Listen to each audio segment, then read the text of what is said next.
So let's get it started then. All right, folks. So I want to welcome everybody to this Freedom School of Georgia State University's Africana Studies Department.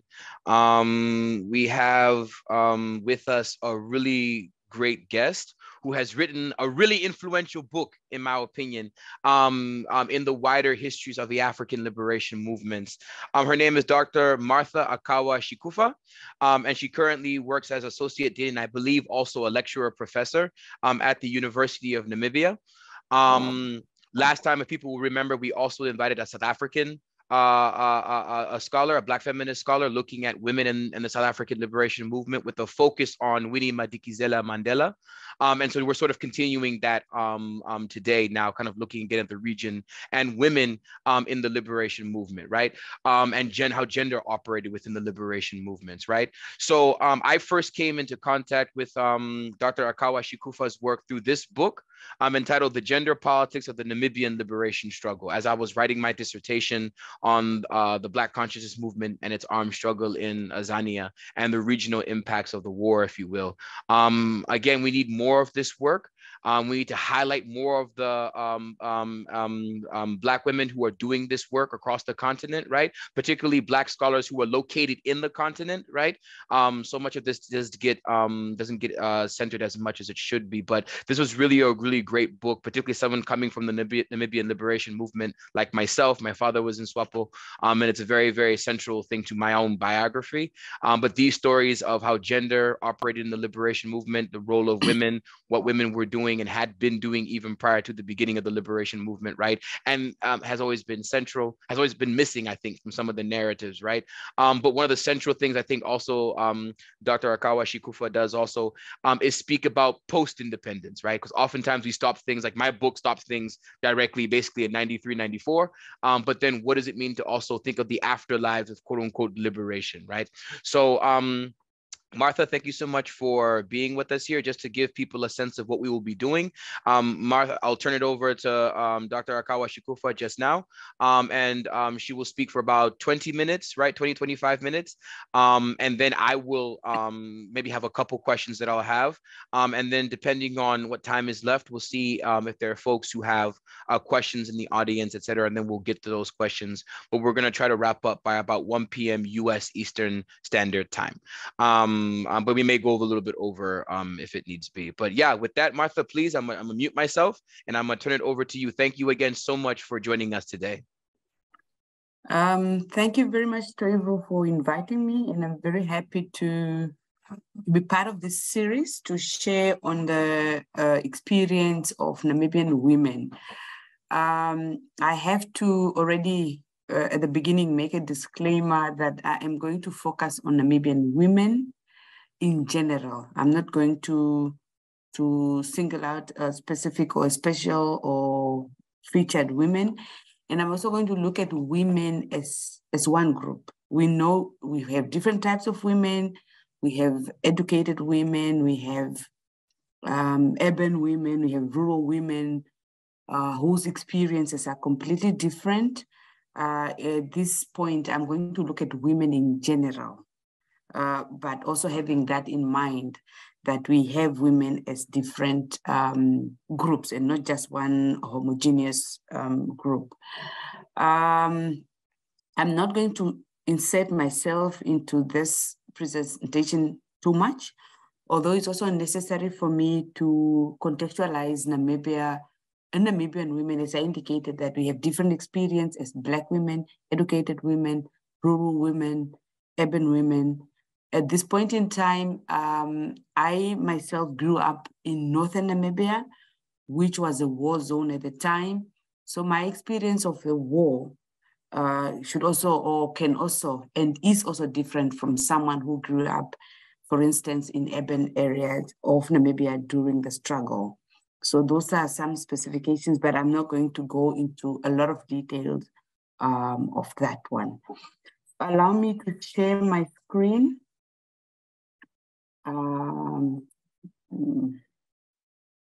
There you have it. So I'm going to look at women, gender, and the Namibian Liberation Movement.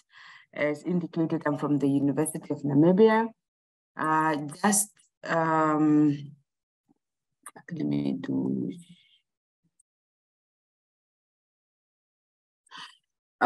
Just if you are not familiar with Namibia, Namibia went through two colonial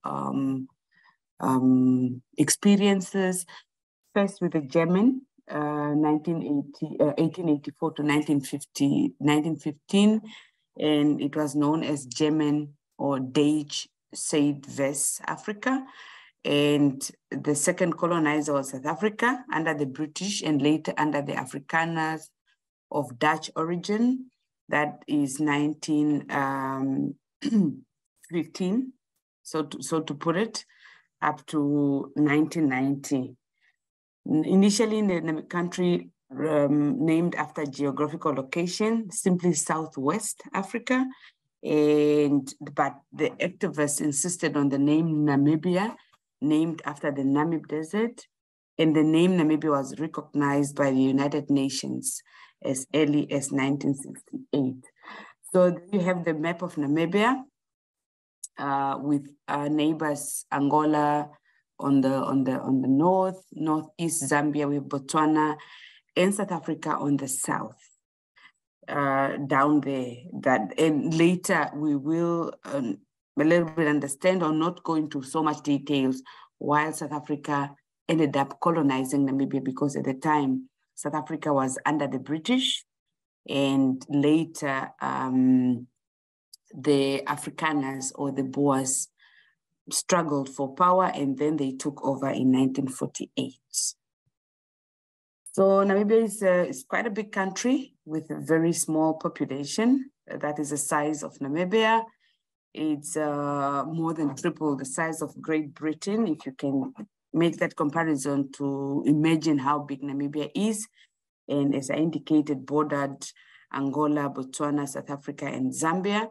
And some of those countries became very important in the Namibian history when the Namibian people started leaving the country or fleeing the country to go into mainly Angola and Zambia, and not so much in Botswana, but of course Botswana also played its role. And then with South Africa being the colonizer, or at the time under the Afrikaners. A little bit on the climate. It's a very hot country, very, very hot. The rainfall is very sparse and erratic, but it's also a rich country with all those minerals and other resources. And that also explains the reason why Namibia was picked by some colonizers, for instance, Germany, and also obviously the British later. The German colonialism in Namibia was a very short historical terms, a very short colonial moment, 1884 to 1915. However, the socio-economic and political impact remains apparent to today.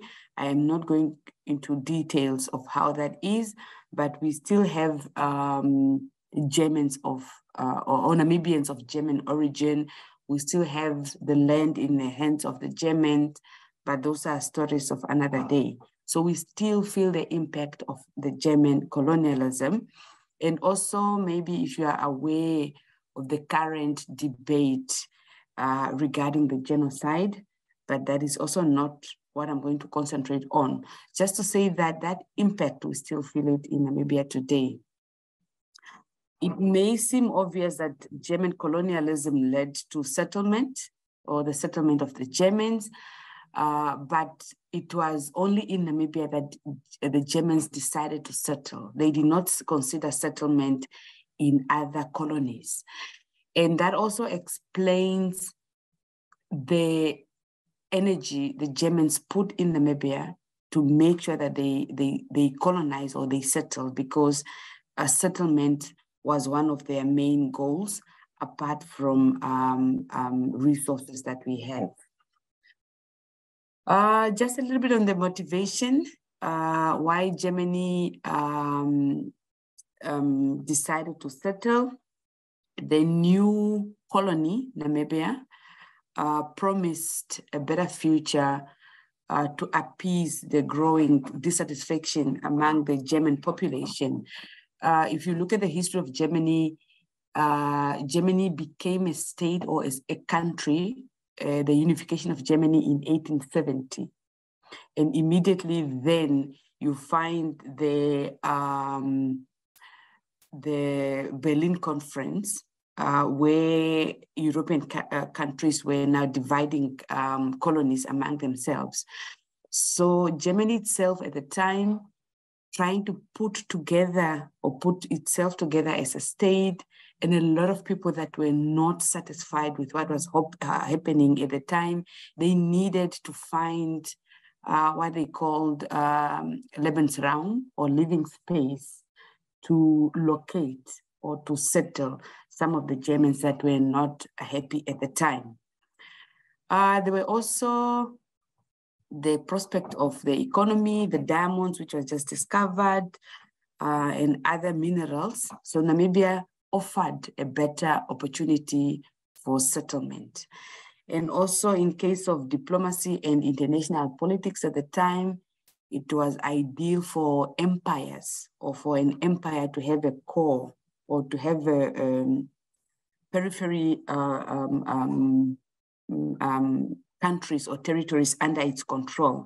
It was very fashionable, if I have to put it at the time, if you look at the Scramble for Africa, where European countries met and they distributed African countries among themselves. So it was within the politics of the time to have territories under its control.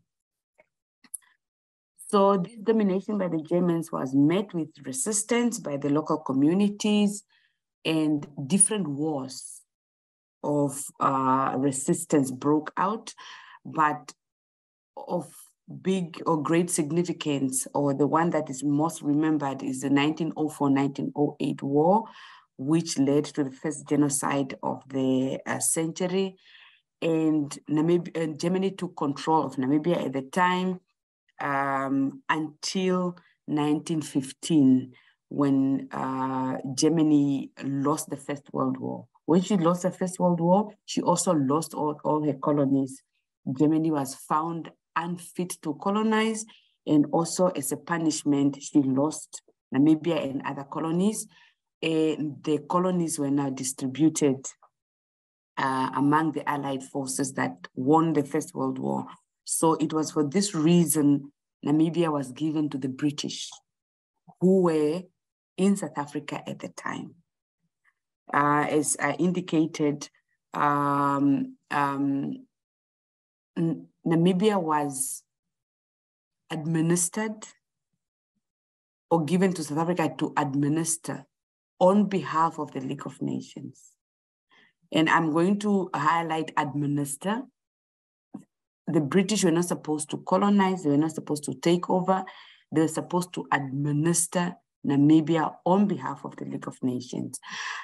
If you look at the history of Namibia, you will see that the United Nations, obviously, which was the League of Nations first, the United Nations later played a major role in decolonizing Namibia, because Namibians also started demanding that it was the League of Nations or it was the United Nations that gave Namibia, so it had to take responsibility to help in the independence of Namibia. So you'll find a very big or direct involvement of the League of Nations in the liberation of Namibia.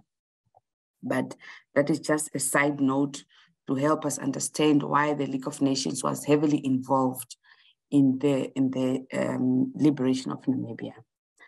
So at the time, the British that were in South Africa were mandated to administer Namibia.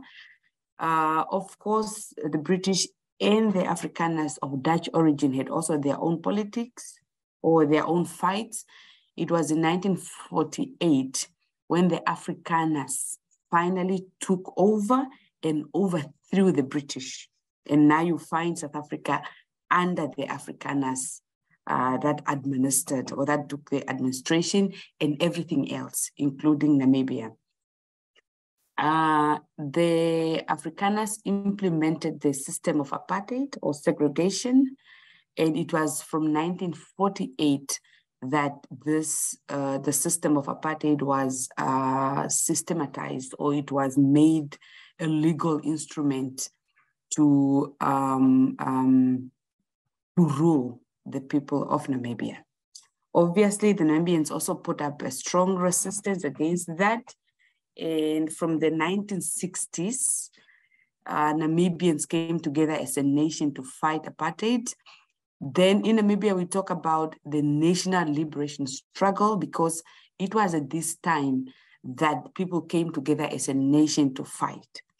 During the German period, for instance, we talk of colonial resistance because it was regarded as individual communities resisting colonialism. But from the 1960s, in the Namibian historiography, we talk about the national liberation struggle, because that is when people came together as a nation to fight against apartheid. So this presentation is going to concentrate on this period of the national liberation struggle, and in particular, to look at the role of women. So we look in general at the women and the discourse of national liberation struggles. Generally, due to the colonial state and the patriarchal structure, women entered politics or the political spaces later than men. In Namibia, I'm going to single out the system of migrant labor, which allowed only men to leave their homes in search for labor. This enabled men to get exposure to political consciousness and political education earlier than women. Now, we are looking at, for instance, men that traveled as far as South Africa. The Namibian men worked in the mines or worked in some areas in South Africa. And if you have to go back to South Africa, that got its own political education or consciousness way earlier than Namibia. Possibly in your last lecture, you heard that the African National Congress, or the ANC, was established in 1910. So that was way, way earlier than Namibia. That only came to establish its political movements in the 1960s. So you find men that traveled as far as South Africa that got that political exposure or political consciousness from the South Africans that were already exposed earlier onto politics. I don't want to single out any men, but Toivoya come to mind as one of the early or the pioneers of this political education and political consciousness, and that he brought to Namibia. But you also get men that were exposed to other migrant workers from other countries such as Togo, people that were working in the coast, in Lüderitz, for instance, also brought that political education to men. And it was men that were allowed to leave their villages, if you can contextualize it in the Namibian context. So it was men that got that political education and consciousness earlier than women. But obviously, when they went back to their villages, they also started educating women about politics. But we can also bring in other dimensions of patriarchy that we have in Namibia. So in the patriarchal structure, politics is a public affair, and women are to be seen and not heard. So it was also one of the factors why women became or joined politics later.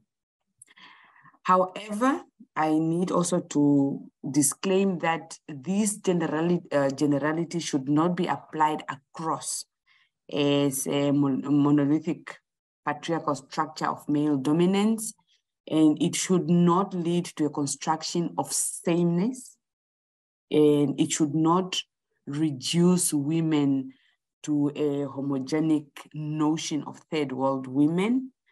and reducing women to a historical oppressed third world women. This should not be a general issue, but those are factors to take into consideration when looking at women and politics in Africa. Despite that, women became very radical and they joined the political space. Despite that late coming, they joined the political space, and their role and their radicalism during the struggle is undisputable. Women fought under the umbrella of Southwest Africa, a people's organization, SWAPO, that Toivo talked about, that his father was a very prominent figure in SWAPO. Now I'm going to talk about or single out SWAPO only because SWAPO was recognized as the sole and authentically representative of the Namibian people. But this does not mean there were no other liberation movements that fought for the independence of Namibia, or there were no other women under other liberation movements. That is not the point. I am going to focus on SWAPO, as I indicated that it got that branding or that recognition initially in 1968 by the OAU, Organization of African Union, and in 1970 by the United Nations. It recognized SWAPO as the sole and authentic representative of the people of Namibia. So it's also for that reason that I'm going to concentrate on SWAPO as the primary political movement that led the fight for Namibian women or for Namibian independence, but I'm not discrediting and I'm not ignoring other liberation movements and other women that fought for the liberation of this country under different organizations. SWAPO was found in 1960 and it adopted a Marxist-Leninist ideology, and it received support from socialist and communist countries, including the Soviet Union and Cuba. And just a disclaimer that these were not the only countries that supported Namibia. I singled out the United Nations, but there were also other movements within the countries that did not support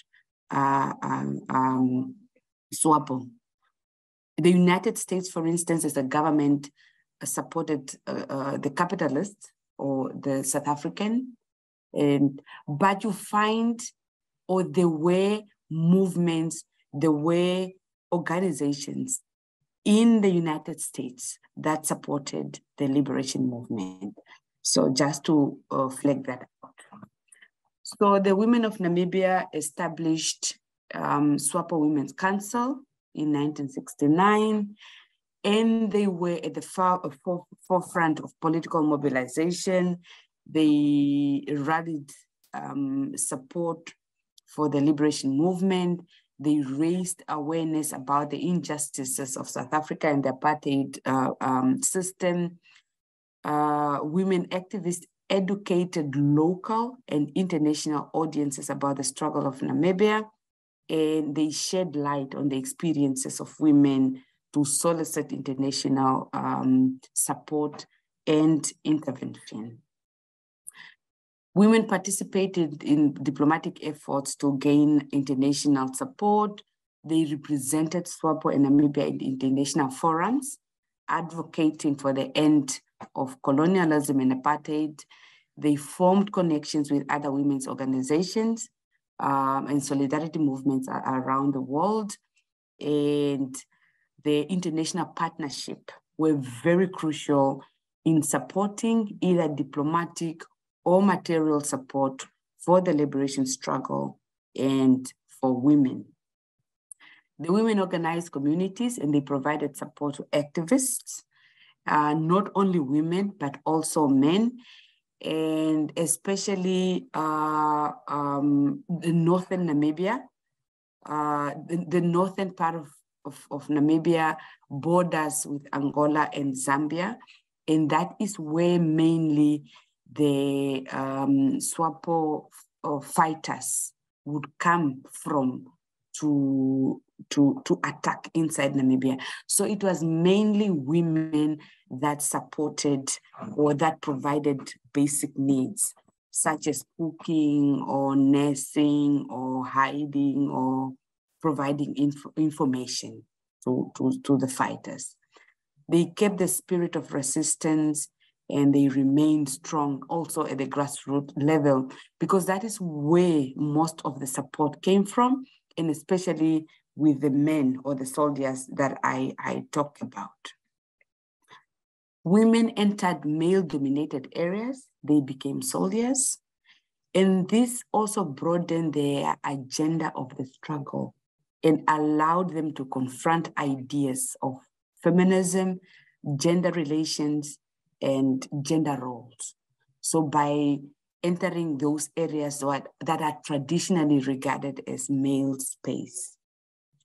Namibian women at the time or during the struggle, they did not support the idea of feminism.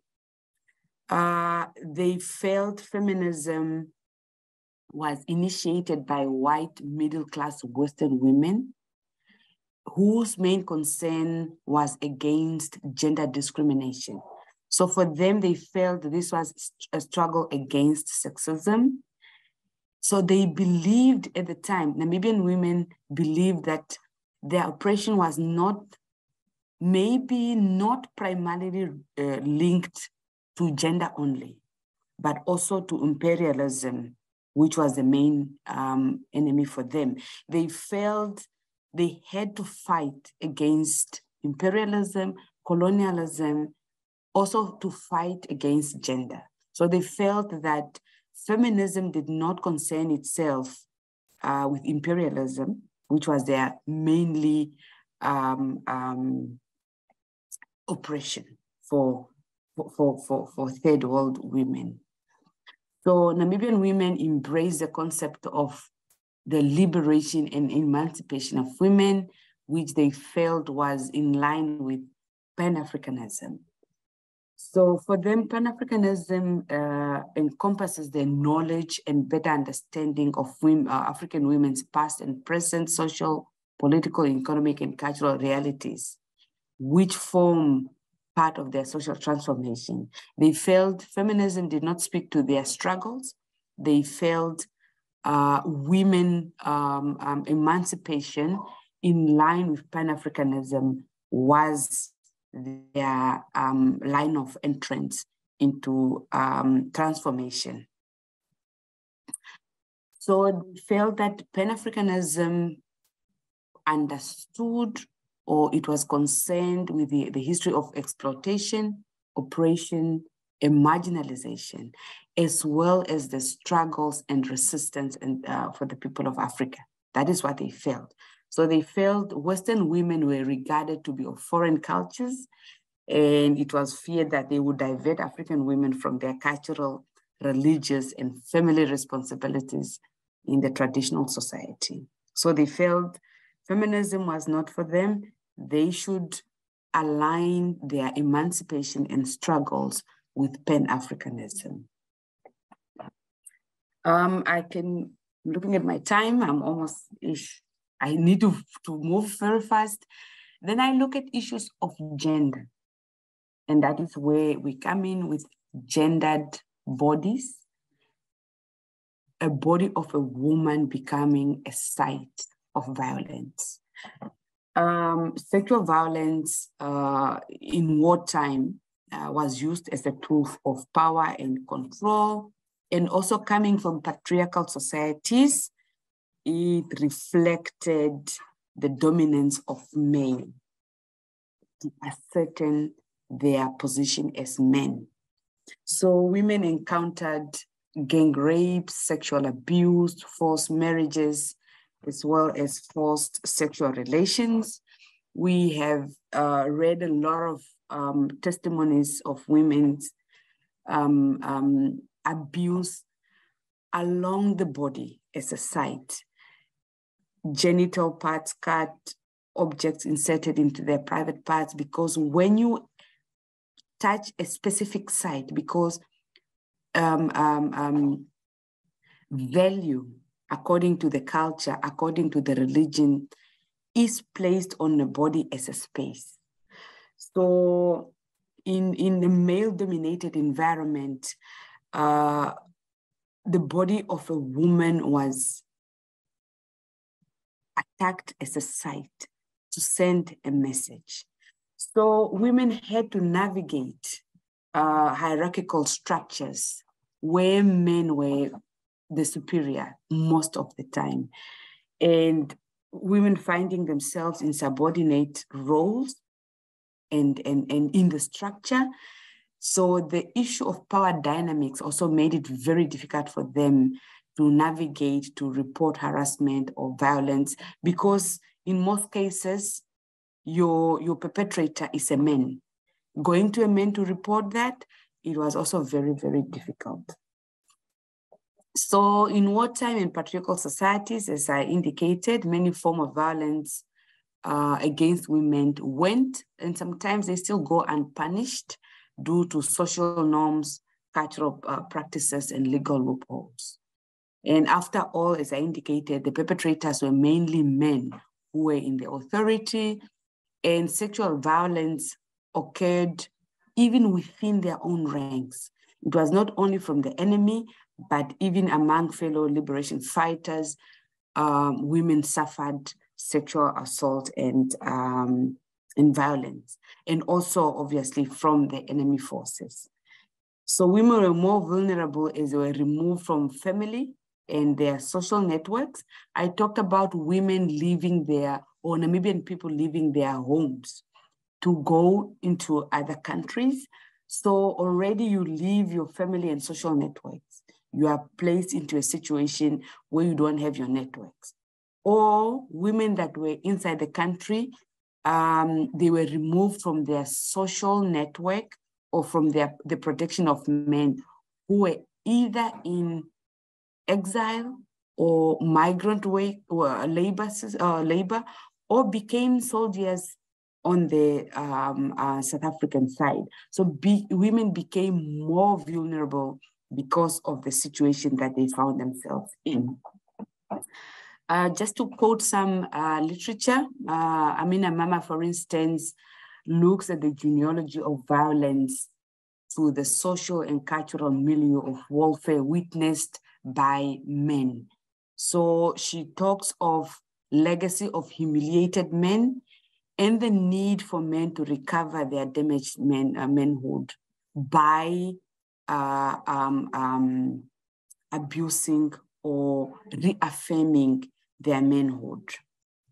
And she argues that this explains how and why women became victims of gendered violence, especially in situations of war and settlements or refuge settlements, because people were now removed from their networks and men had to find a space where they need to reaffirm their manhood. The challenges and losses that women experience, let me just run that through that quickly. Like many other liberation movements, of course, the Namibian liberation was not without challenges for women.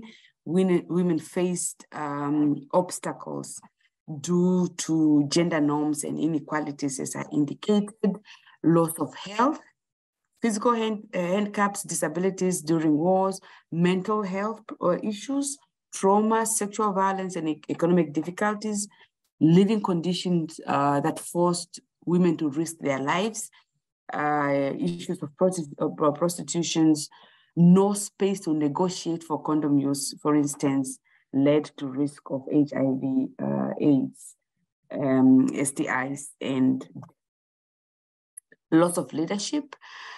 Patriarchal norms often restricted women from leadership roles within liberation movements. You are looking at gender roles, you are looking at gender relations, and women lost rights to exercise leadership. Even after independence, sometimes they did not sustain those gains. Use of tradition, religions, and custom to prevent women from leadership roles. Women are often told, women, you talk too much. This is not your space. Women are not supposed to talk. You're not supposed to be heard. You're supposed to be seen. And women were forced to stay home, get married, and take care of children. That's why they don't get that opportunities for leadership. Loss of education, especially during the conflict. Education was already a problem in Namibia. Access to education was already a problem for men and women. It just became more for women, that they did not have access to education in comparison to boys. Some women got married as their ticket to survival. They end up being a housewife. Many women lost their roots, family, social networks, and identities. I indicated, stayed where they got married. In my tradition, when you get married, you move to your husband's place. Hey? There's no negotiation, otherwise it's other discussion. Some women were also too traumatized to re-establish themselves and to go back to school again. We look at double burden. Women still had to balance between being mothers, caretakers, homemakers, and fighting for independence. At one point, you are a woman, and at one point, you need to still be involved in the liberation struggle. I don't want to give a lot of examples. For instance, we went in the field and we talked to women, and they were telling us that in the evening, when you're supposed to go and have these discussions, that's when you have to cook, and is when we have to prepare kids for school. While men, it's easy for them to go and have their meetings. For a woman, it's not easy. So they need to juggle, or they had to juggle between being involved in politics and being caregivers and homemakers. There were also resistance from men who were not convinced that women could also hold political position. Women could stand up and stand on top of a drum and address a meeting. So that resistance also came from men, even within their own ranks that were traditionalists. Unequal recognition in some instances because of gender roles and gender relations. The role played by women were not equally recognized. And I'm just going to give a basic example. For instance, during the struggle, women mainly were to look after children in the camps, and men had to go fight. So at independence, the roles played by women did not get the same recognition as men. Even within our own laws, if you look at the Veteran Act, for instance, that defines what a veteran is, what defines what a liberation, there's a definition for a veteran and for a freedom fighter. Those definitions are based on the roles played during the struggle. So even after independence, you still get this unequal recognition. Some roles carried by women carry the same risk. And I can give an example of my aunt who got killed during the struggle because she used to cook for the SWAPO soldiers. So cooking, or a cooking stick and a gun, carry the same risk, but the recognition is not, it was not the same, and it's still not the same after independence. Despite women gained, all was not lost. Women displayed remarkable resilience, determination, and radicalism. They worked both within and outside the movement to challenge gender norms and advocate for their rights. They struggled for gender equality, that struggle still continues today. Women and feminist activists, because now people talk about feminism in Namibia, they build on the legacy built during the liberation movement to push for a more equitable society. Women were able to occupy important position in the political leadership. They gained recognition as powerful leaders and as fighters. And some of those gains they got during the struggle were transformed into Namibia today. Women challenged traditional identity as wives and as mothers to that of fighters, liberators, and leaders of their countries. And their participation opened door to public and political space as we see today. And this has legitimized that participation in decision making. I want to maybe just at this point indicate that the candidate, the SWAPO candidate for presidency is a woman. Just to bring that out, that yes, some of the gains are continuing. Gains in education. Namibian women, for instance, in exile got opportunities and access to education. Women could get any or could grab any opportunities afforded to them. UNIN, this was the United Nations Institution for Namibia, enrolled women and women without any discrimination. Women in health, they got to know their rights and they started to claim their rights. Education regarding reproductive health and family planning was also enhanced.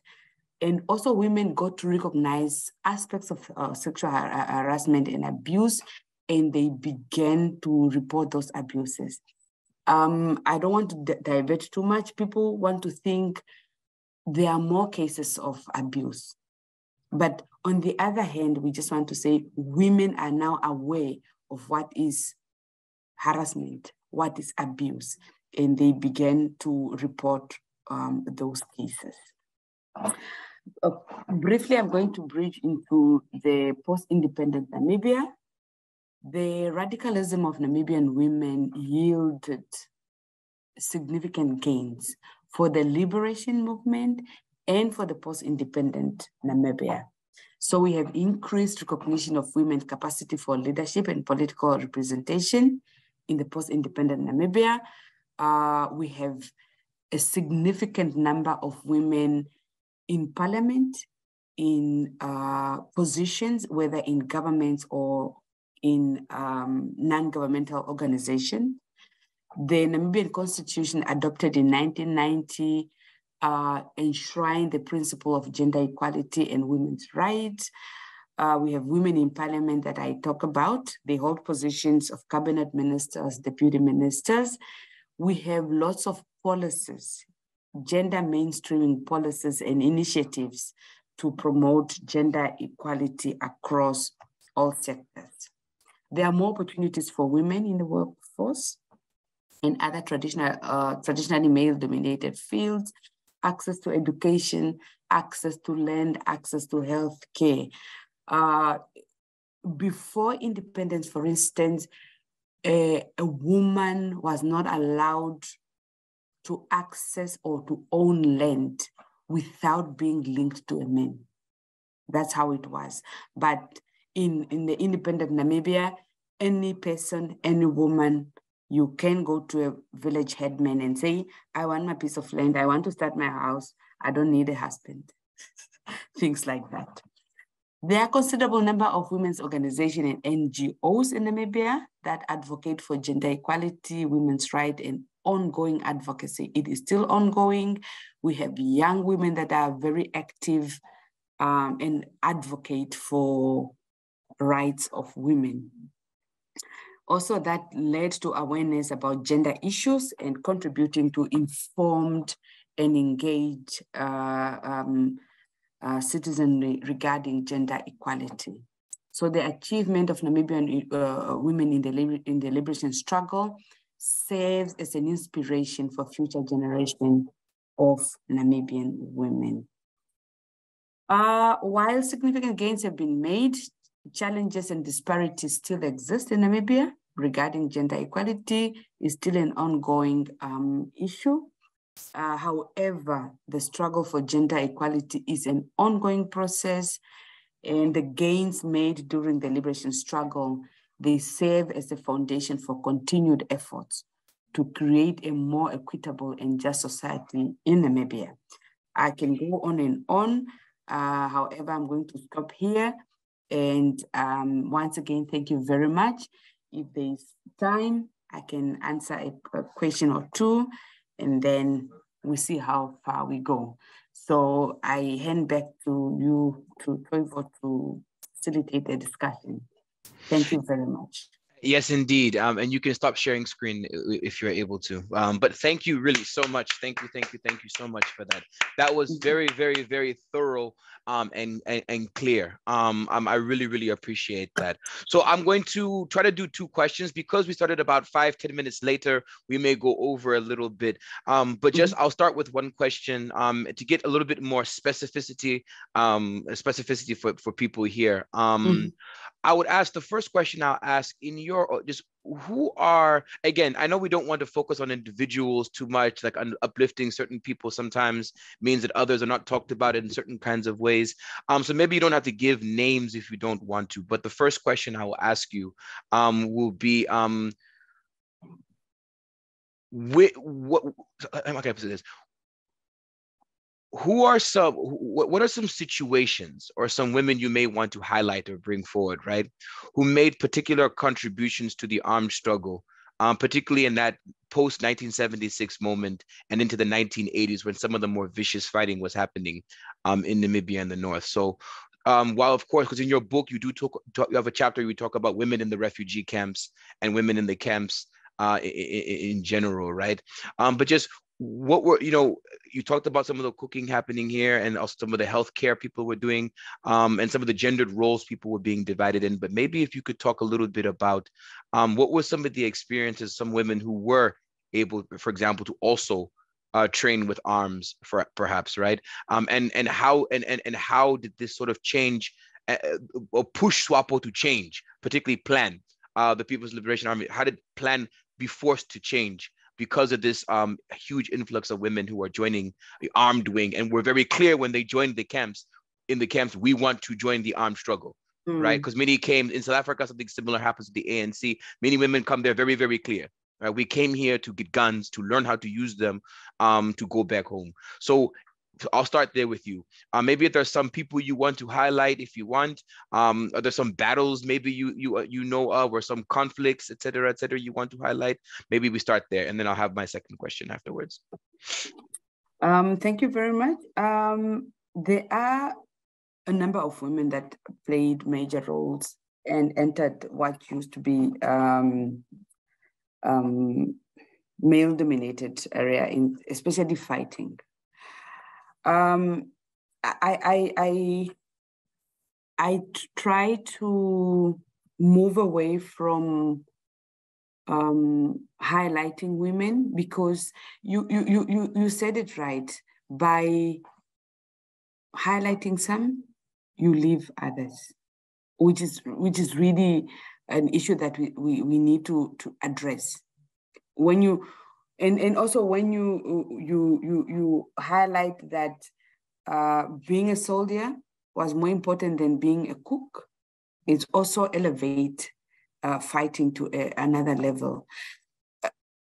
An issue that we are already trying to address, or we are challenging, especially the Veteran Act of, I think, 2004, if I'm not mistaken, that defines what a veteran is and what a freedom fighter is.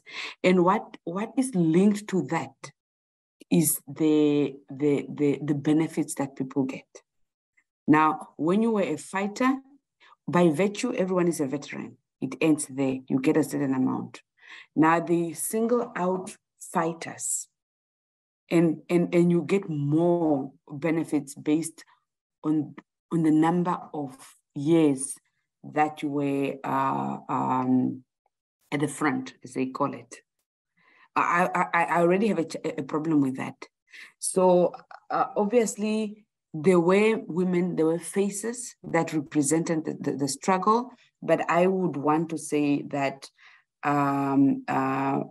whatever contribution made by either women that represented SWAPO at the conference in New York, or a woman who had to maneuver, how do I cook after the curfew. We have a dusk to dawn curfew. After sunset, you're not supposed to make fire. So if I say this lady sat at a table at the United Nations is more important than someone who struggled to make a fire to feed these soldiers, I think it's going to be very unfair at this point. But women really contributed in the different ways that they contributed, and they should get recognized whatever role they played. I would want to put it at that level. No, absolutely. That's a perfect answer to the question. And some of us have also begun to respond in this way. So maybe let me ask it this way, and then I'll ask another one after you answer this one. Is how did SWAPO and Plan? How did they have to change? Right, given the larger influx of women that begin to join the movement, particularly in the 1970s and 80s, how did they have to change in response to this? Because there was this clash in the camps with the negative things that were happening to women, the lack of promotions, the sexual assaults, the unequal division of labor and unequal valuing of different labor. How did Plan have to respond to this, and how do you assess their response? Do you think the response was appropriate? Was it good, or was it lacking in particular ways? Of course, in certain things they would probably do better than other things. Of course, there's some individuals who do more than others, but just how would you assess their response to the influx of women who begin to join the SWAPO and the wider movement in the 70s and 80s? At the time, SWAPO also had to position itself within what was happening at the time. Issues of women emancipation was also very big on the agenda. So SWAPO could not afford to be not within. Okay, that's very Namlish also. Sorry. Sorry, I'm sure you picked a lot of Namlish. Eh? We also have our version of English. SWAPO had to position itself within the politics of the time. And women emancipation was one of them. I mean, who would want to support a movement that does not recognize women, or that does not support women liberation and emancipation? And also for some organizations outside SWAPO in the States or in Europe, wherever, that is what they were looking at, that we are supporting SWAPO because it's also supporting women. So SWAPO itself, or the leadership of SWAPO, had to reinvent itself and to move within what was happening at the time. And the question of gender emancipation was one of them. You do not change gender equality and emancipation without reevaluating the gender roles and gender relations. So you cannot just say, yes, we recognize women, but only recognize them to cook. You need to say we recognize women's positions, women's capability, by allowing them also to fight as soldiers, by allowing them to take leadership positions, because by virtue of recognizing gender equality, you are forced to relook at gender relations and gender roles. And SWAPO also had to do that in order to make sure that issues of gender emancipation, gender liberation, gender equalities are addressed by relooking at gender relations and gender roles. Absolutely, absolutely. So now my last question will mostly be focusing on, if you will, independence moment a little bit. I have been involved with some of the young Black feminists and the LGBTQ community back home in some of their protest movements recently, and they've been critical of the elder women as well. As we know, particularly the candidate now for SWAPO president. Né? But mostly I want to now ask you, in some senses, maybe to go further, maybe we'll get there, but maybe to kind of ask a little bit slightly earlier, but to say now, what are some of the different, because you've interviewed a number of women, I know, what are some of the differences in how they themselves look back at their involvement of the struggle versus where they are now in their life? Right. I think there's one autobiography I was reading. I know Ellen has done some stuff with Tears of Courage and looking at some of these folks who she's interviewed, et cetera. But just in your own interviews, et cetera, how are some of them looking back at their involvement? How many? I'm sure some have regret, some are proud, some have, of course, spaces in between. In your assessment of some of them, how are they thinking of their past involvement as compared to where they are now, given some of the sacrifices and struggles that they have gone through? And then tied to that, just how do you assess some of the contemporary, debates and protests and struggles around, it began, of course, some of the things around the abortion law, as you know, and then, of course, evolved and went further from there, et cetera. So maybe with those, how do you understand what is happening in this post-independent moment? So how are people remembering things, if you will, given their current, where they are currently now? And then B to that is then, how do you assess, some of the contemporary struggles and debates that are happening around the gender question and the sexuality and sexual orientation question in Namibia right now? Yes, when we talk to women, they are very proud of what they did during the struggle. And they are also aware that some of those struggles that they embarked upon is and was a springboard to what we have today. It is very important to understand that we as Namibians, we are still operating within a structure. We are operating within cultural, patriarchal structures. We are still operating within that. It's about how you maneuver within it. And it becomes very tricky for instance, the president-elect, if I have to give a specific example, she has to see how does she negotiate between her position as a woman? How does she negotiate within her position as an elect? How does she appeal to women? How does she appeal to young women? How does she appeal to older women? It is the in-between that you're talking about. You need to say, how do I maneuver? Because you don't want to be outright on the other side. Otherwise, in the process, you lose. So you find women that still have to negotiate that. Okay, I'll give 1 minute. I'll take 1 minute to even position myself as a not so young Black woman anymore, who is educated with a PhD. And I still have to operate within a structure. When I go to my village, when I go to where I am married, how do I behave? That I don't go there. But you need to learn, how do I negotiate within the space that I'm operating, so that you are not outside the system. I don't know how to best put it, but you need to learn how to maneuver. And I see women are doing that. Young women are doing that. Of course, some older generation are not entirely happy with how these women are behaving, the young one. But also the young women have a role to play in order not to get stuck in the position of their mothers and their grandmothers. Because they also need to say, how do we negotiate the future for our kids? so that they are not stuck in where my grandmother was. But I still see, how do I fit into a position where my mother is or where my president-elect is, yet at the same time advocate for a better future for our women. It is really a negotiated space, if I have to put it that way.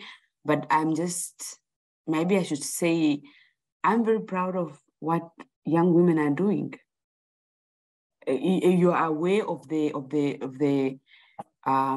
role they are playing. You are aware of the agenda they are pushing. We haven't, in English, we talk about pushing the envelope to see how far it is. And they're really doing that. I have to say I'm very proud, but obviously these radical young women is not out of nowhere. They are coming from a space where their mothers, where their grandmothers started this journey. They're just continuing it. And I have to say, I'm very proud of what young Namibian women are doing in terms of advocating for change and for a space of a Namibian woman in a post-independent Namibia. Absolutely. No, I appreciate that very much, constructing them as also heirs to a long history and legacy of women in Namibia who've been struggling for something better than what they currently are being given. Thank you so much. So with that, this will bring us to a close. I just want to give you the last word. Is there, well, actually, wait, so before we do that, I must do my duties here since we have a larger Freedom School series. I must quickly do my duties here and just advertise some things that are happening later today. So please give me one moment, and then I will ask you to give us the final word. So we have okay, good. I have to get my schedule up. Okay, so later today for folks, at 7 p.m. US Eastern time, we have Dr. Julian Hill, who will be Professor Julian Hill, who will be giving a discussion on Black solidarity economy lawyering. Julian is a good comrade of mine here at GSU. So I encourage people to come out to that talk if they're able to at 7 p.m. US Eastern time. On the 24th of October, I believe that's next week, we will have Dr. Joyce King, who will be speaking also at 7 p.m. It will be Black Studies, Creative, Critical, Collective Resistance, Liberating Pedagogy in the Guardians of Heritage and Songhoi Princess Clubs. And then we will have Tiffany Yannick, Dr. Tiffany Yannick, November 28th at 7 p.m., who will be giving a book talk, Monster in the Middle. That will be happening. So there's a number of events happening. This is really dope. Philip, I do see that you have a hand up. Are you able to type your question up briefly for us? And then we can give Martha the last word in that. I want to, Philip has done we've been in email communication, and Philip has done some work around South Africa more so. Philip actually brought to your attention this conference here that Sindiwe Magona did, I believe, in this area here. And so Philip is in English and literature, I believe. So I'm not sure if Philip, if you're able to get to write up a question, maybe in the chat, if you're able to, that would be dope, because we do need to bring this to a close. I'll give you a second there to type up your stuff.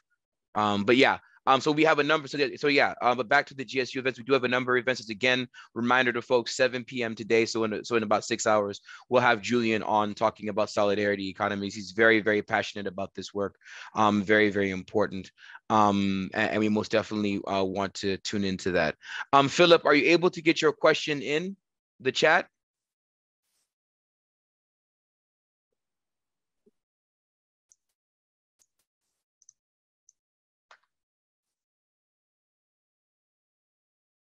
Okay, so Philip, I'm not sure if you're able to yet, but we do have to sort of wrap up. So what I'd like to do right now is, if it pops up, it pops up. If not, then we'll find a way to get this. Maybe I'll get this question emailed for you. But yes, so with that, just to close us off again, thank you so much, Martha, for coming through and speaking to us. I hope to continue some of this series next semester. I want to see if I can bring. I have a comrade from Angola. Who's going to come talk about women in the Angolan liberation struggle. And then, of course, Frelimo and ZANU PF/ZAPU. I want to kind of bring some of those conversations as well. Yeah, Martha, with that, do you have any last words so we can end with you? Yeah, thank you so much once more for this opportunity. As I indicated that the women in Namibia are continuing with finding that space within the male-dominated, but things have changed completely or significantly, and I'm very proud of that. As I indicated, as we say, aluta continua, the struggle continues. Komeho, you understand that one, Toivo? You see, so we are moving Komeho, so that's where we are as a people, as a country, and as women. So thank you very much for this opportunity.